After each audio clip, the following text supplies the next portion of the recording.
and welcome to Classical Stuff You Should Know, a podcast about books and ideas and plants, I think. We're talking today. My name is Thomas Magby. I'm joined, as always, by AJ Hannenberg, who's here, and Graeme Donaldson, who's also here. Great. Okay, nailing it. Oh, hello. Yeah, cool. Great. Awesome. We've done a lot of intros, but this is the first time we've actually failed to say hello at the beginning of our intro. That can't be the first time. I'm sure our listeners will be like, actually, it's the 47th. Anyway, we're here to learn about roses. Graeme has been getting into gardening. We must have made this joke. We must have. I feel like we also probably made a joke about two neighbors fighting over a fence line, the War of the Roses. Yeah. We have this joke. It's like they're all if we're right the first one that popped up, we got to do something new. If we're new jokes, I mean, we can talk about Seal's Kiss from a Rose. That's an acceptable path to go down. There you go. He used to be married to Heidi Klum. So him versus the Germans. Guns N' Roses? We did Guns N' Roses. So War of the Roses would be Guns N' Roses versus... I don't know. Yeah. Welcome to the garden. There you go. Welcome to the garden! Yep, nailed it.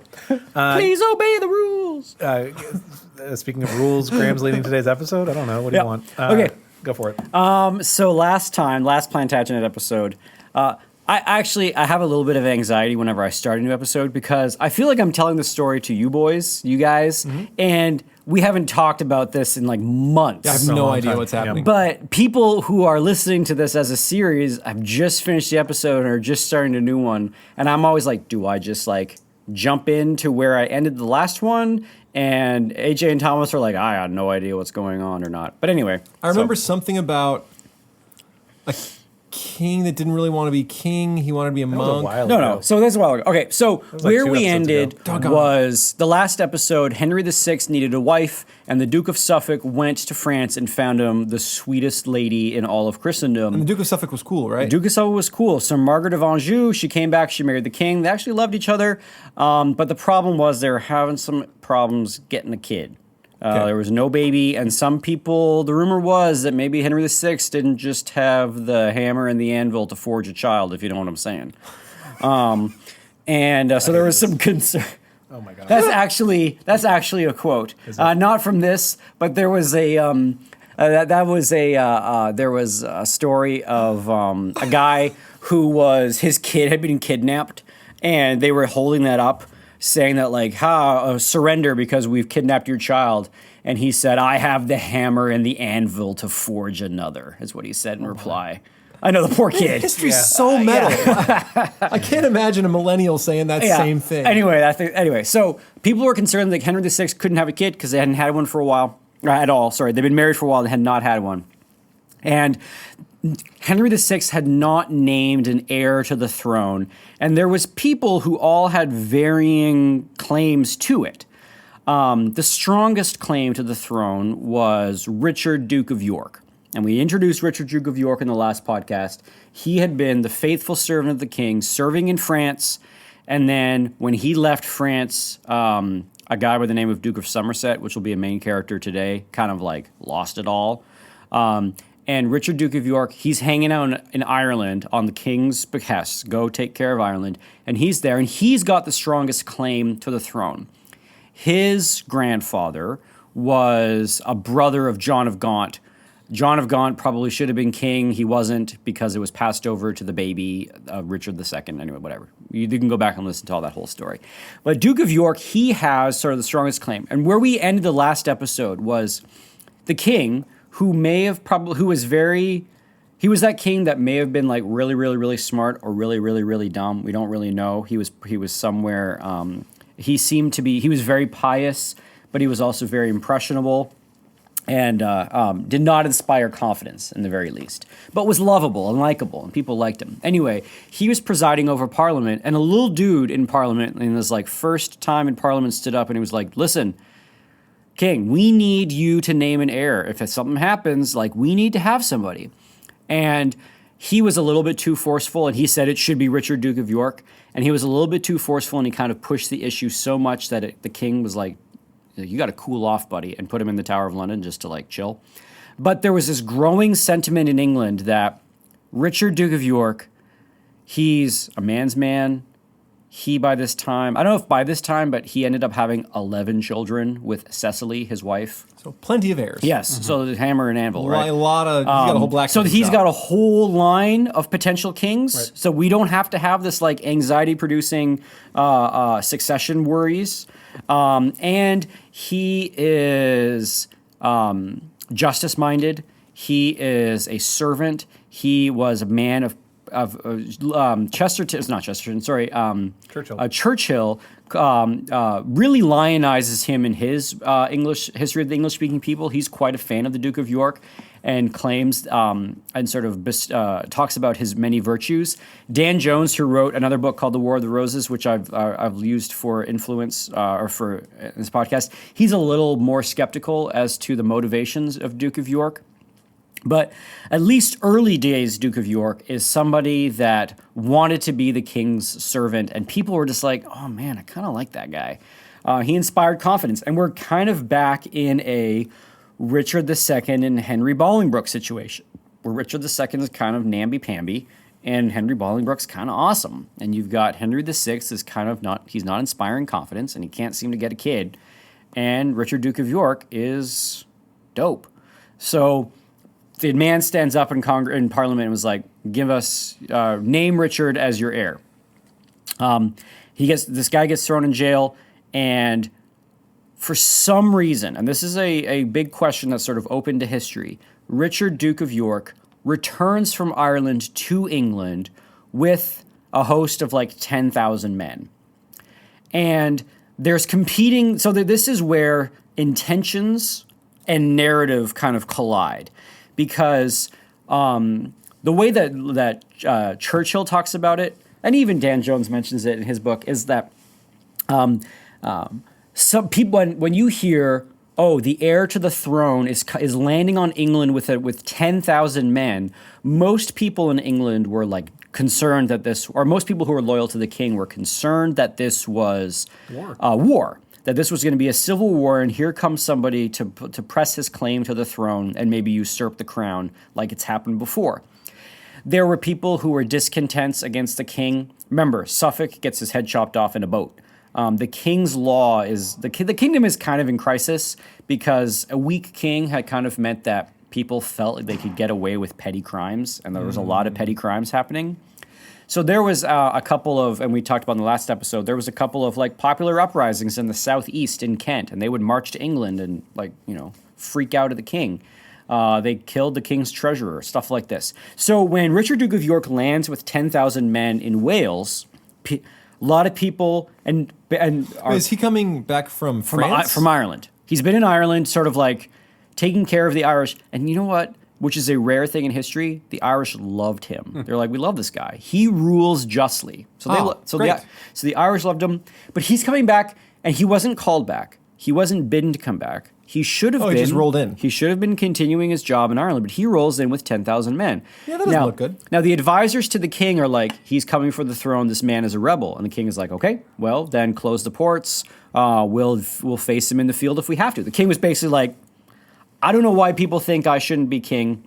I was king, my father was king, and his father before him was king. There is no crisis. And by this point, Henry VI had been king for 40 years. He's so he's from the cradle till now. Is he not aware of the popularity of the other guy? That's an interesting question about Henry VI. How much is he really aware of the world around him? But anyway, then on Richard Duke of York's motivation, maybe he was coming as an invasion force, but if we take him at his word, he really felt like he was called to come and be the king's servant in England. Richard, in his own mind, was thinking, I have gone and I have been the king's servant in France, and I did a good job when France was in crisis, and then he left and France fell apart. I have gone to Ireland and I have been the king's servant in Ireland, and that has gone well. And now the king is surrounded by people who are poisoning his mind, and I need to come and I need to be the good servant to the king here in England. So if we're going to take Duke of York at his word, this was his motivation for coming. So he's landing with people. So why the 10,000 dudes? Yeah. Probably because maybe he was concerned that the king's allies would try to force him out? Will come for him. Yeah. But the story has it that he was coming from Ireland to come into Wales, and he has 10,000 men. He's like trying to land his boats at the harbor, and the Welsh people are like, "No, man, you can't come in here. The king said you can't." And Duke of York's like, "Why?" And they're like, "Well, you might be a traitor. We don't really know. We're Welsh. So we don't really care. But you might be a traitor, and we've been told you can't land here." And so Richard, Duke of York, very embarrassingly, had to like go like 5 miles up the coast and like beach his boats and unload all of his like men and horses and carts like on a beach. And this was like a big sticking point. He was kind of upset about this for a long time. So why does the Duke of York come? Now the Churchill claims that Duke of York was thinking himself a savior and a patriot. That he was coming to help the king execute the law, because this was the big problem. Suffolk got his head chopped off in a boat. There is petty crimes happening. There are little popular uprisings of people riding into England and like murdering people. There was riots in the street. There was thievery. Houses were getting burned down because people felt like they could get away with it because the king wasn't coming with his men and throwing down and keeping order. There was just a sense of weakness. And with this sense of weakness, bad men were taking advantage of it. And Richard, Duke of York, thought to himself, maybe if I come with a show of force and I go to the king and I'm like, hey, I am at your bidding to execute your justice in the land, then maybe we can, right the ship a little bit. If you remember, there's been a lot of discontent in England because they lost so much of the land in France that they won under Henry V, Henry VI's father. And that loss, it was supposed to be a glorious century dawning on England. And now it's turned into this like mucky, loose loss of land. We killed Joan of Arc, and things were pretty crappy. There was grumbly boys, is how we talked about it last time. A lot of grumbly boys in France. The English in France were grumbly, and then the English at home were grumbly. Things just aren't looking good. And Duke of York's coming, and he's like, let's get our mojo back. Like, let's crack some heads in England and get people in line, and, let's get this ship of state, in order. This was probably his motivation. Okay. While he was in England, he was watching the crisis happen. The crisis that happened was that the Duke of Somerset, who was a man by the name of Edmund Beaufort. So while he was in England, he was watching this? Or while he was in Ireland. Well, probably, I'm just sort of trying to give more motivation to the Duke of York as to why he's coming. There was a couple of crises. Right. So Edmund Beaufort was the Duke of Somerset, is going to be Duke of York's main rival. So the Duke of Somerset was the commander in France when York left. And he ended up losing Normandy. Normandy is the northern part of France. It's the place where you can see England. And he lost that, and this was an embarrassment. It's an embarrassment. So he sees Normandy. So the Duke of York sees Somerset lose Normandy. The Duke of York saw Suffolk get his head chopped off for being a quote-unquote traitor for selling English land for a French princess.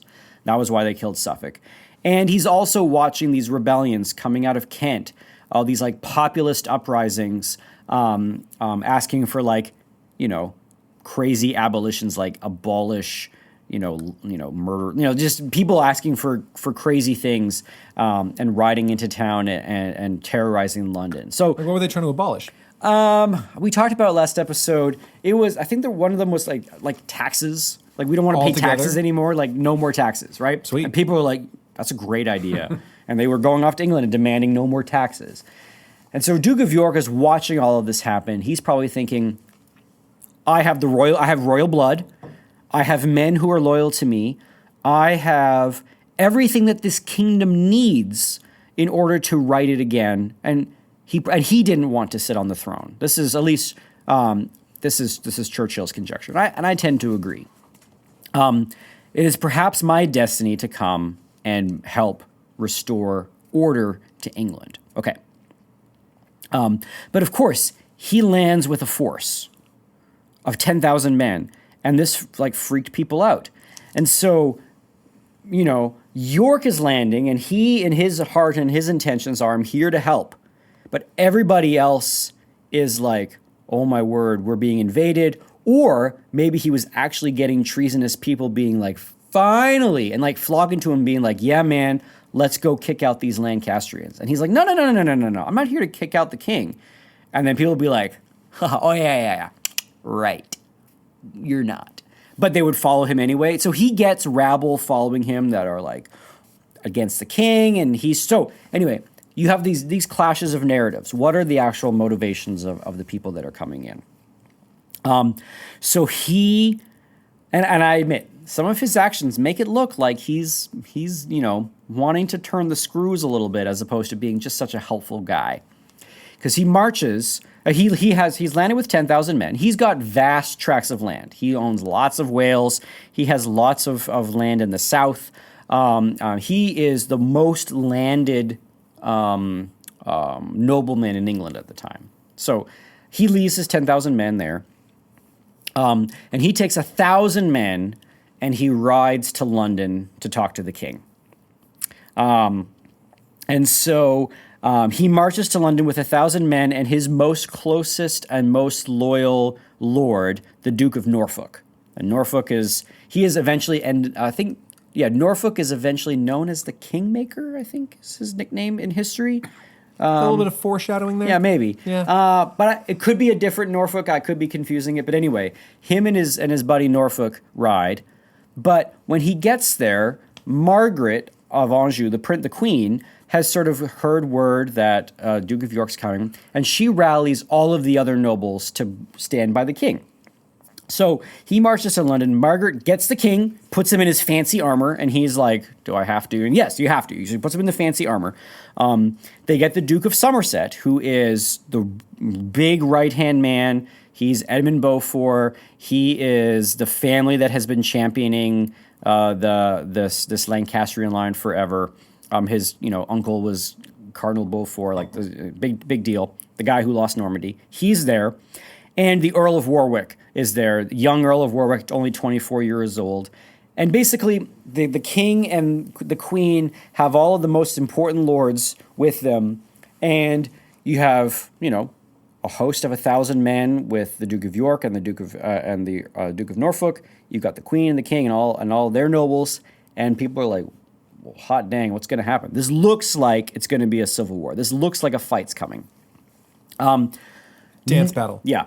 York did not want that. Actually, there is kind of a dance battle a little bit later. It's not a dance battle, but there is something fun that happens. York didn't want violence at all. What York wanted was York maybe wanted the king to say that, to acknowledge him as the heir to the throne until you had a kid. I should be, the one that everyone knows, that everybody knows that I should be it, and I just want you to say it. So that's what he asked for. And, so he does ask for that. Yeah, he sort of implies that, I'm your kin, and I should be close to you in this moment of national crisis. And if we went by the letter of the law, he should be the heir. And he is also sort of implying that the Beaufort, Edmund Beaufort, Duke of Somerset, is kind of trash. He's like, hey man, he lost France. He's not so great. And maybe we should, not have him come along. And the king acquiesces and has what is,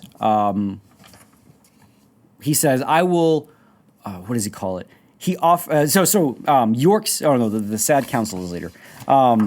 York came, they have a bunch of parlays back and forth where they're talking about what they should do.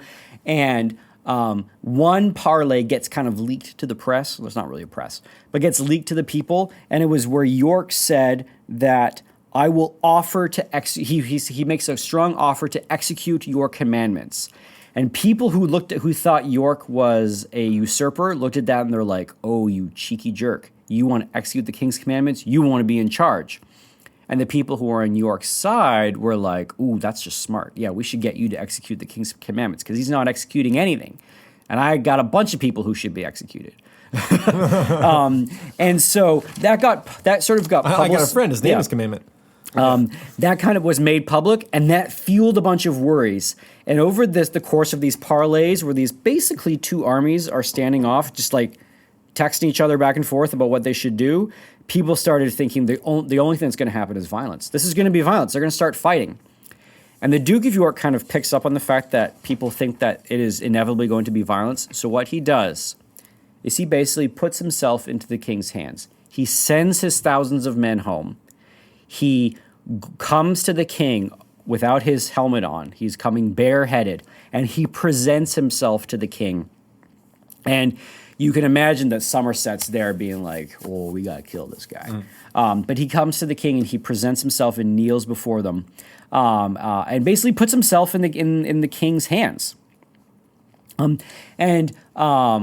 Now, if they had killed the Duke of York or called him a traitor, they could have trumped up charges and said, you marched on London with an army. That's pretty, I don't know what else you want to call it. It seems pretty treasonous to me. They could have. They don't. But when he's kneeling in front of you, it's really hard to prove. Also, he's got a super dope son named the Earl of March, who is in Wales with a giant army. So, yeah. Earl of March, dope kid. He's got 9,000 more folks. He's got all these dudes. So they're also like, okay, if we kill the Duke of York, then we're really starting a war. So he comes, he presents himself bareheaded to the king, and the king says, I will convene. The king calls it a sad and substantial council. Okay. And you're going to be on it. And what the Duke of York wanted was to basically be regent. Say that I am your right-hand person. Basically, he wanted Somerset's job. This is what Somerset's doing. He's like, I want Somerset's job. And so he said, no, I will allow you to be on this sad and substantial council that will counsel me as the king. And Margaret of Anjou made sure that Somerset was also on this sad and substantial council. So you got the Duke of York and you got the Duke of Somerset who are on this council who are going to counsel the king of what to do. The Duke of York sort of he's kind of disappointed and he's sad and he's like, well, I don't think this isn't really the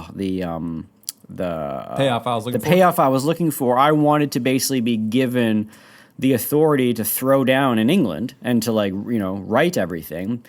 I don't want to be sitting on a council fighting with the Duke of Somerset for the next 5 years, which is exactly what happened. But okay. So he kind of then goes back home. He goes to the Duke of York agrees, and he goes home to the Midlands. So where he's from, he kind of goes back to the Midlands, being like, where is that in England? The middle. The Midlands, like Wolverhampton. Anyway, so he goes back to the Midlands of England, where he's sort of from. Okay. Meanwhile, we've got this situation in France. Somerset had lost Normandy. Somerset, he's an interesting guy. Yeah, what was he good at? Why was he around? So he was a Beaufort, he was part of a family to whom the crown was immensely indebted to. Yeah. Like money-wise. Okay. And so they're this really well-connected family. They've been married. They're married into all sorts of things. But Somerset, he doesn't own a lot of land. He's not a very well-landed gentry. So he actually has the time and the ability to spend on the crown, whereas the Duke of York's got to manage, essentially lands the size of a small country. A lot of Wales, things up north, things in the south. The Duke of York, he's got, beer to brew and crops to do. He's got, stuff to do. Somerset, not so much. Somerset can spend all of his time just cozying up to the king and working on the affairs of state and this kind of stuff. Not a great soldier. He lost Normandy. So we had this big question. Who are we going to have be the supreme commander in France for a while because Somerset's not there anymore and the Duke of York's back? And they turned to somebody who was married to Somerset's sister, and his name is John Talbot. And John Talbot is one of the awesomest people in all of English history. He's known as the English Achilles, which is kind of dope. He's also known as the Terror of the French, which is super awesome. He's an older man at this point, and he is like your old school knight of chivalry. Oh, there was not a romantic charge that John of Talbot did not admire. He loves to ride out. He loves to have sort of like brash charges. He's Don Quixote, but during the actual time when he was needed. Yeah. And put a windmill out there, he's going to tilt it. John Talbot is just, the men love him. I mean, if your name's English Achilles, like that's super awesome. Yep. It doesn't bode well for your death, but I'm with you. He's got such a great story that's going to come at the end of the podcast today. But so they're like, all right, we'll give it to Talbot. And Talbot's like, yes, you did the right thing. So he gets the command of the French forces and just goes to town. Like, starts winning stunning victory after stunning victory in the north of France.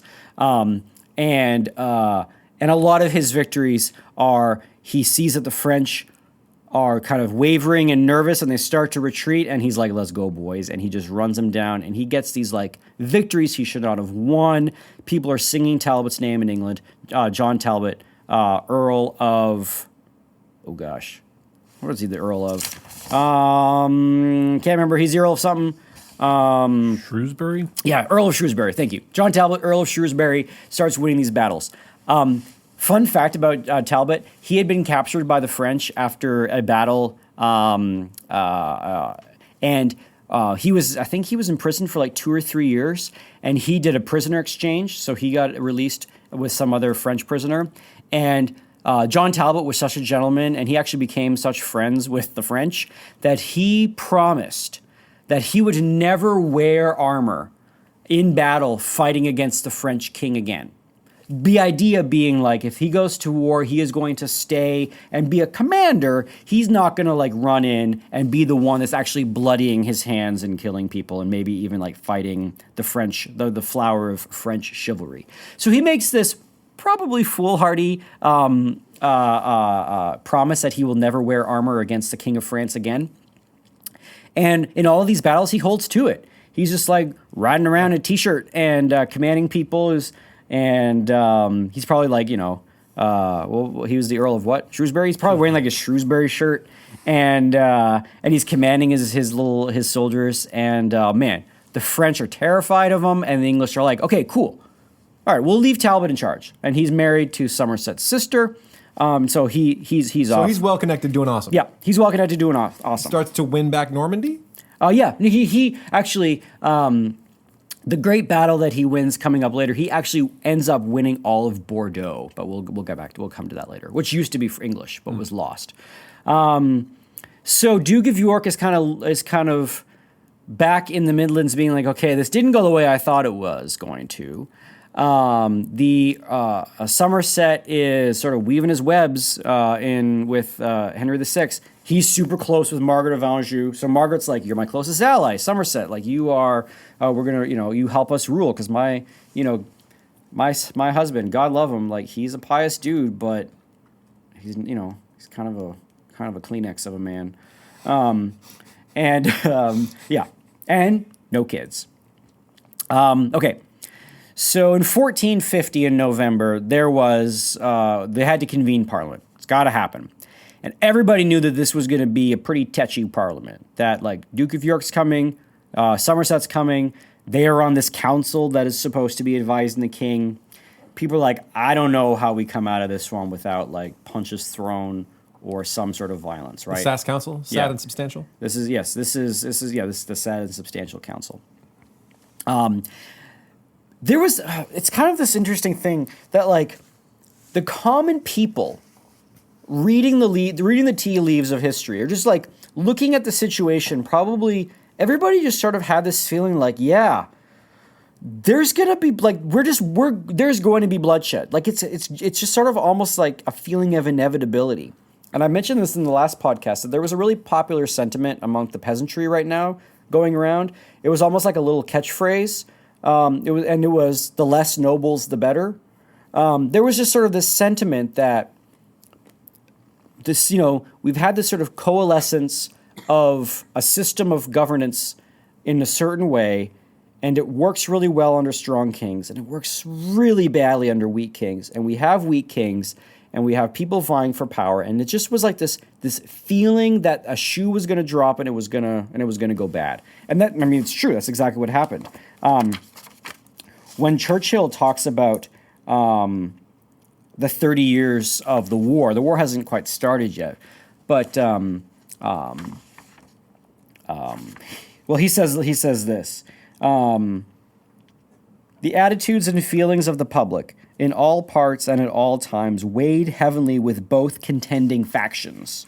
Thus Europe witnessed the amazing spectacle of nearly 30 years of ferocious war, conducted with hardly the sack of a single town, and with the mass of the common people little affected, and the functions of local government very largely maintained. So the people sort of realized that there was almost like this great turning that was happening. And I use that word on purpose because over Christmas break, I started reading Strauss and Howe's The Fourth Turning. And are you familiar with the concept? Maybe are you familiar with the concept? How would you summarize the idea from that book? What's the thesis of that book? You know that crazy idea people have that there's a difference between boomers and millennials? That's the fourth turning. Yeah. And the idea that generations have some type of shared personality or attributes. Yeah. Mm-hmm. That's fourth turning. And then also there's this idea that every fourth of these generations, there's a revolution of some kind. I think there's some stages. That there's sort of cycles to history, and every sort of 100 years or so, you have this new cycle where you have these four distinct kinds of generations that go through a passage, and then in the fourth, so there's a first turning, a second turning, a third turning, the fourth turning, and then in the fourth turning, you get some sort of reordering of the civic values and a reordering of society, and sometimes it's very violent, like World War II, and sometimes it's not violent, but it is a crisis. And they actually, in the book The Fourth Turning, Strauss and Howe go back and they sort of roughly map out all of these periods in England, and the War of the Roses hits on a fourth turning period, and it people kind of like to dunk on that book a little bit. I actually think they get more right than wrong, but there is something about this period where people are like, yeah, the winds of change are blowing. And even the common people knew that some kind of violence was coming. And so when you had this parliament coming in November of 1450, people were nervous because all it takes is one dude with an itchy trigger finger and we got a standoff, right? Or I guess if you have an itchy scabbard finger. Yeah. Or somebody, yeah. All you have is you need. They didn't have an automated crossbow or yeah, something? Exactly. Oh, yeah. All you need is one misunderstanding. We've already seen there was a misunderstanding where the Duke of York was like, I'm here to help. And everyone was like, with 10,000 armed men? Right. So people were nervous going into this parliament. Okay. Everybody came with a retinue of armed men to parliament. And there was a kind of a bit of a bro-off. Where it's parliament and you would go and you do the business of government, but what are your armed dudes going to do? Well, they're going to go be drinking outside. They're going to be lobbing insults at each other. They're going to be picking fights, wrestling. Yeah, there's going to be outside and it's going to be a little nerve-wracking.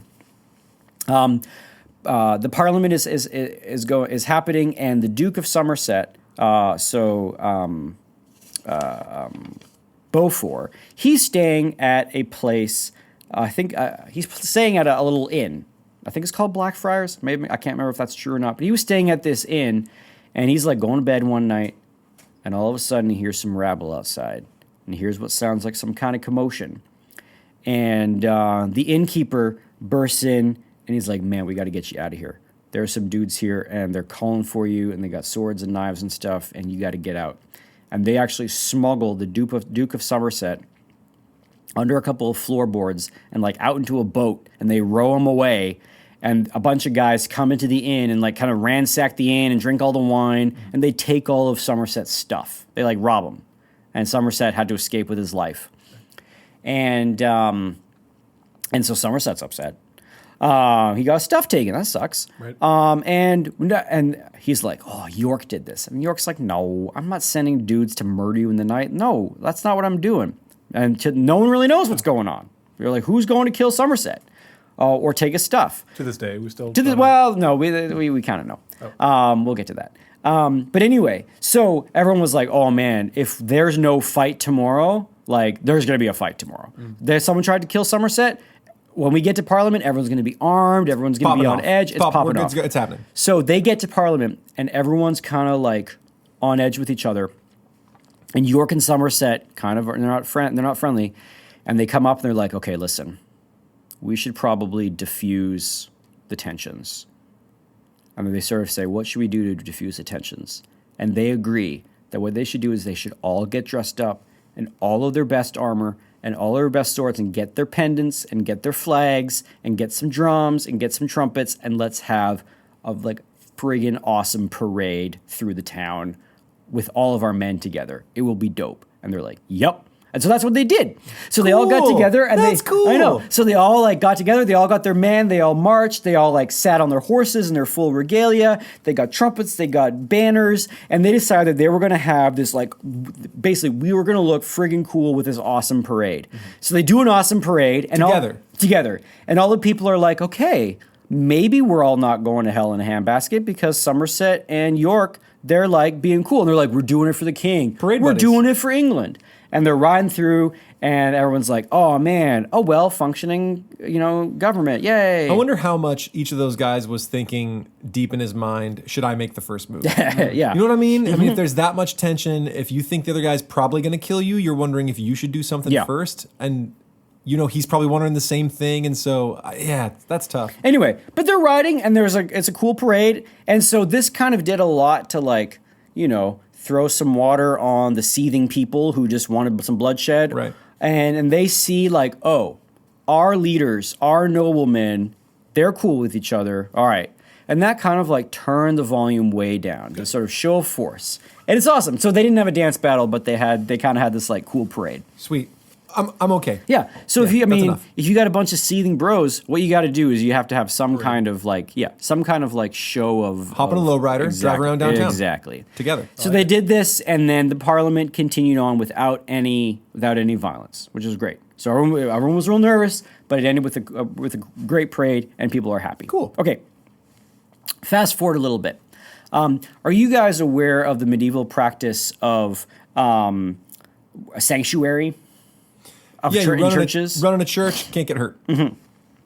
So turns out not every church can do this, but there was churches who would dedicate themselves to, well, I guess maybe it was one of those things where all churches technically were supposed to do this, but some of the churches would be like, yeah, we don't really do that here. You're going to jail. Or, I wonder if it was just whether or not you had bunk beds. Yeah, that's true. Do you have the space? What are you going to do? Sleep on a pew, man? Get out of here. Because if you're a church that really holds fast to the traditions of sanctuary, who are you going to be getting coming to your doors at night? Criminals all day. All day, all night, criminals all the time. And there are some churches in the Middle Ages who they saw this as their calling. This was their ministry. God has called us to be the sanctuary for people who, need to have some sort of habeas corpus. If we don't, they're going to get murdered in the street, and that sucks. So I feel like it's just some complicated game of really risky tag. Mm-hmm, yes. Oh, can't get me. I'm in base. Then that night they go off robbing again, and they're like, back at the church. Can't get me. So there was this place called Saint Martin de Grand in London. And it was a church that took the rights of sanctuary very seriously. And not so soon after that big old raid on Somerset's Inn that one night at Blackfriars, a dude named William Oldhall comes banging on the door. And he's like, hey, priests in St. Martin de Grand, I need help. There are men trying to kill me. And they're like, all right, come on in. You got sanctuary. And they're like, yes, awesome. William Oldhall, an ally of the Duke of York, claimed that he was being accused of being one of the guys who robbed and took all of Somerset's stuff in the Blackfriar raid, and now Somerset's men are coming out to kill him. And the priests are like, okay, well, you're safe here. And the priests went and sent out their little guys into the street to be like, hey, are Somerset's men trying to kill William Oldhall? Oh, yeah, they're trying to kill William Oldhall. Oh, yeah. So they're like, all right, William, you can stay here. And that's all. And so, you'll be safe here. And they're like, cool, great. Somerset's men came. Is Oldhall in there? And they're like, yeah, Oldhall is in here for sure. And they're like, all right, give it, we want him. They're like, well, no, sanctuary, you can't get him. And the men were like, screw your customs. They kicked down the door. They went into the church. And they grabbed William Oldhall and they dragged him out. And the priests were freaking out this whole time. Yeah. That is a great way to turn the entire country against you. Priests go on this letter writing campaign to the king and to everybody and basically whip up all of this sentiment. Did Oldhall die? No. They whip up all of this sentiment, and so much so that the people were so ticked that the men who took William Oldhall had to like sheepishly bring him back. Wow. Darn right. Okay, so everybody got all worked up into a frenzy, and the guys were like, fine, here's your Oldhall. And they threw him back into the church, and he ended up staying there for 3 years. He couldn't get out. And so they like fed him and clothed him, and he stayed there. And Oldhall, he was a noble. He had land. I don't remember if he was a duke or earl of anything, but he had big tracts of land, one of Duke of York's buddies.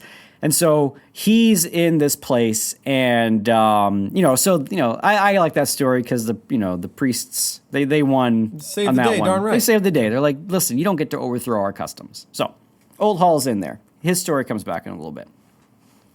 So this parliament had happened. Tensions had been kind of going down just a little bit, and things were starting to look up. Things were starting to look up for Henry VI and Somerset. Maybe the tide was turning. Richard, Duke of York, had another parley where he kind of went and kind of reiterated, hey, what happened in Parliament last time was a little sketchy. I really think that I should be given a lot more authority to execute a lot of the law of the land and sort of right the ship. And the king kept sort of sandbagging him and being like, no, I'm the king. I execute the law. You're one of my servants. You and Somerset, you kind of have to work together. And so there was another one of these parlays where there was another show of force and another one where it just didn't work out in Richard, Duke of York's favor. It ended with support for Henry and basically for continuing the status quo. The status quo that Richard, Duke of York wanted to change because the status quo was the slow, weakening of the state, and he felt that he could sort of bring some vigor and strength back to it. Didn't work. Meanwhile, Talbot in France is just absolutely throwing down. There, we get this report that he had this amazing victory in Bordeaux. No one ever thought that Bordeaux would ever become English again. Talbot has this big rout in Bordeaux. He rides in. All the French people who were kind of English because England used to own it for so long. They're waving English flags, and Talbot is that sure makes just the victory easier when everyone decides to be on your side. And so, all the people. He routed the army, and he's coming in. Talbot, he's also known as Old Talbot because he's an old dude. He's old school. He's old chivalry, right? He is full of the romance and the chivalry. Doesn't wear his armor. Oh, it's so cool. So he is just absolutely owning it in France. All right. So we've got kind of an easy status, sort of a tense but maintainable status quo with Duke of York. We got Talbot, who is just rocking it in France, and at this point, there was a bit of a charm campaign that they wanted to do to try to make Henry VI's family feel bigger than it was. Remember, Margaret, no kids. She's not even pregnant. Not even with a daughter. There's nothing. And so the people are getting a little concerned. So what they did was, we got a couple things. Somerset was like, who do I really want to stick it to? Well, I really want to stick it to William Oldhall because I think that guy stole my stuff in that raid in Blackfriars, and he's wasting away in this sanctuary. And so he basically convinced the king, hey, this guy's no good. He can't be any good. He's in church jail. He must have done something bad. And the king's like, yeah, he probably was in charge of that raid. So they stripped William Oldhall of all his land. So he's sitting here in jail being like, gosh darn it. And there's nothing he can do about it. And they stripped all of his land. And they're like, all right, we got all this land. And they actually had some titles. And we got some land, we got some titles to give away. And we kind of want to make the king's family look bigger and cooler than it is. What should we do? Well, turns out that there was 2 boys who were coming of age. And they were the king's half-brothers. So you remember, the king's mom was Henry V's wife, Catherine. Catherine. The girl from Shakespeare. Elbow. Yeah, her. Remember, so she was a beautiful French princess, and she was married to this awesome king, Henry V. He died early, and she was like, I am a gorgeous French princess. What do I do? And she had a love affair with a Welshman named Owen Tudor. Anyway, so she had some kids with Owen Tudor named Edmund and Jasper. And she... They had some like Abbott, or like, aren't they Abby? That's right. Yeah. So she had her boys go and live, and apparently they had this like idyllic, amazing life in this abbey. I can't remember the name of the abbey. We talked about it, I think, 2 episodes ago. So these Tudor boy, Edmund and Jasper, they're at this abbey where they're getting... It was run by a kinsman of Chaucer, and so they read like all this amazing literature, and they grew up in this abbey, and it was very picturesque with flowers, and it was peaceful. Man, I'm into that. Yeah, That it was sounds just like great. a great childhood. And so Edmund and Jasper are living this little idyllic life. They are half brothers to the king. Their mom had unfortunately died, and they're just living there. And so people are like, okay, what we should do is we should kind of like bring them into the fold. We should have them be a little bit more forces. We don't want them to be too in the fold, because let's remember, they're half Welsh and half French. That doesn't bode well for England. They have a French mom and a Welsh dad. They actually don't have a drop of any English blood in them. So they can't be like in government. But we do need to show that like the king's got like a cool family. So they kind of go through this charm campaign. So they make Edmund the Duke of Richmond, and they make Jasper the Duke of Pembroke. And they give them William Oldwell's lands. Haha. And so they end up getting the lands from William Oldhall. So he's just like sitting in sanctuary being like, man, this sucks. It's like you shouldn't have raided the inn. But anyway. Are we sure? Pretty sure he actually did that. We don't really know. A drunken raid on an inn trying to kill your lord's enemies? Maybe. We have to look into it. I don't know. But anyway, he loses all his land. He's like wasting away in this church. And meanwhile, these like Welsh Frenchies get titles and get all of his land. Edmund and Jasper. And so you kind of have this little wing of the British crown in this new family that are Welsh and French, and the families of the family of Tudor. So you have this Tudor wing of the family, and they're going to become obviously important later. So you get this charm campaign of having these guys, and they were, by all accounts, bros of the first order. They were smart, they were witty, they were handsome, they were good-natured, sanguine, they were, they were virtuous and well-educated. And so, Duke of Richmond, Duke of Pembroke, rock and roll. Two great guys to have in the world. Because if you remember, Duke of York, he's got all these awesome kids. Anyway, he's got all these great kids, and his son, the Earl of March, people are like, oh, that guy's so cool. Well, if you have Edmund and Jasper, they're cool too. You kind of build up this charm campaign. Okay, and then the greatest thing happens for Henry VI. Queen Margaret gets pregnant. Hey! So, Queen Margaret gets pregnant. A little serving man came to the king to tell him of Margaret's pregnancy, and the king rewarded that serving man with like this giant handful of jewels. So, I mean, that's pretty sweet. Yeah.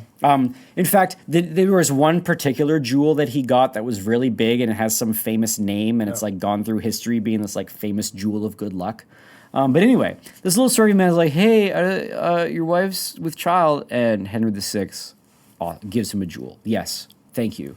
So, and the first people to congratulate the king are Richard, Duke of York, and Cecily. So they email him, they text him, and they're like, hey, man, just wanted to say congratulations. We hope it's a boy. And people were like, oh, finally, this is turning down the crisis in England. Duke of York, even if he is the next in line, whoever everyone's like, that's got to be a boy. It's a boy. We know it's a boy. It was a boy. But whoever's in that womb, like that is the heir. We now have an heir. We now have like Talbot just absolutely throwing down in France. So everything kind of stabilizes. Things are stabilizing. And Richard, Duke of York, he's kind of stabilizing. He's no longer like really feels the need to push the issue about him being the heir and all this kind of stuff, because there's sort of a little bit of hope bubbling and that hope in the womb of Queen Margaret. Okay.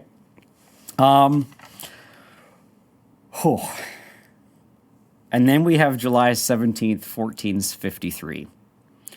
So, July 17th, 1453. Say no more. AJ, do you want to take it from here? Miscarriage? No, we have the Battle of Castillon. So, Talbot rides into the Battle of Castillon Remember, he's not wearing No any armor. no armor because he took a vow because he's awesome. He takes he rides in and he sees the French forces and he sees what's happened so many times before, which is a big kick up of dust of the French retreating. And he's like, it's on, boys. It is a rout. And he does not wait for his reinforcements to come. Oh, no. Because he sees the French forces retreating. Oh, no. And he rides into them.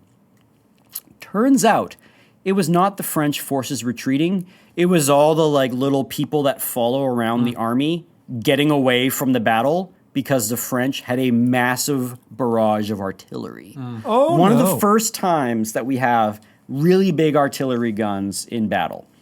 Explosives or no? Yeah, cannons. Oh, wow.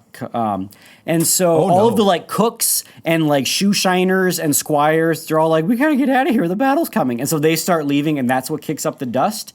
And Talbot's like, oh, it's on, boys. And so he goes running in. Oh, no. And he charges the artillery. Now, there comes a moment where Talbot realizes, we're out. They are not retreating, and he there's a moment where he's like, we should pull back, but for whatever reason he doesn't. And people speculate: did he do it because he felt like he was already pot committed, or did he do it because he felt like, we've already started the charge, we've already put our men, we have as much a chance of winning as losing right now, so let's go for it. Talbot charges with his knights straight headlong into the artillery fire. Oh, no. The artillery, the way that it was described was that 6 men died per artillery shot. Every artillery shot was just cutting through the French horses. I mean the British horses. The British horses. And Talbot was charging, and remember, and he's not wearing any armor. Right. At some point, his horse gets shot out from under him, and he falls, and the horse falls on top of him, and he's stuck under his horse, and he's just yelling his commands, and he's John Talbot under this horse, and he's trying to get from under this horse, and some French nobody, little archer French guy comes up and battle axes him in the head and kills John Talbot on the field of battle. The Battle of Castillon, John Talbot is killed with thousands of British horses, and I think 40 French were killed. So 40 Frenchmen died, and 9,000 English died, or maybe it wasn't that big, but a lot. But Wasn't a good outcome. Yeah. it was not the good outcome. It was the final battle of the 100-Year War, is what it ended up being. In fact, this was the battle that actually ended English footholds in France at all. Forever. Forever. This is the end of the 100-Year War, is the Battle of Castillon, the death of John Talbot, Earl of Shrewsbury. And of course, it had to happen because it was right around the 100-year mark. So if you're fighting in a 100-year war, It's time. It's Yeah, time. yeah, So totally. it had to happen. Great point. So anyway, That's why you don't name wars. exactly. In the first Until a part. little bit later. Yeah. So he dies, and pinned under the horse and axed in the head. And the French end up raising a monument to John Talbot on that spot because they're like, he was so cool. John Talbot was dope. He was a worthy adversary. They thought it was so romantic and so awesome that he swore to the French king that he wouldn't wear armor, and he died didn't? because he wasn't wearing armor. They were like, that's nobility. The battle ends up kind of being immortalized and remembered as kind of like the last battle of chivalry, like sort of this chivalrous charge of the unbeatable horses. Right. And now you're entering into this age of artillery and this age of a different kind of warfare.